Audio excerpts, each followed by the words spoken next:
So I'm standing here at this backdrop of burned out, bombed, shot up cars. If you just drove by, it might look like just like a junkyard, of cars, but really it's more like a museum. And museums always tell stories.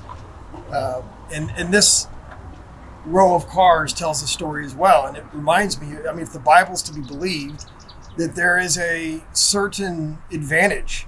The Apostle Paul says to being a Jew, to being an Israelite. He says to them are given like adoption and glory and covenant and giving of the law, worship, promises. He says even the Christ comes from their flesh, the race. And so there you go, hey, there's this advantage. But it reminds me like of the words of Tevye in Fiddler of the Roof. He says, chosen people, maybe sometimes choose someone else, because there's also a profound disadvantage. And this museum of cars tells the story of that disadvantage. On October 7th, if you were in one of these cars, there's no advantage to being Jewish. I've often thought about the parable of the prodigal son in Luke 15. You have a father, an older brother who stays home, does all the right things, and the younger brother who goes out with the pigs and just engages in every kind of debauchery. It commits every kind of Gentile sin, everything pagans do, the younger brother does, and then he comes home. And the father extends an inheritance to him and restores him back into the family.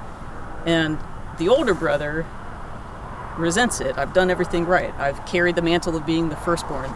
And that parable, as Jesus tells it to us, ends with a conversation between the father and the older brother. But I have wondered if, let's say, if I am the younger brother as a Christian, grafted into this olive tree, can then go to the older brother and say, hey, I know I've really botched it in the past. History would say Christians have either engaged in or been complicit or criminally apathetic in a time of Jewish suffering. I know I've messed this up before. I've dropped the ball.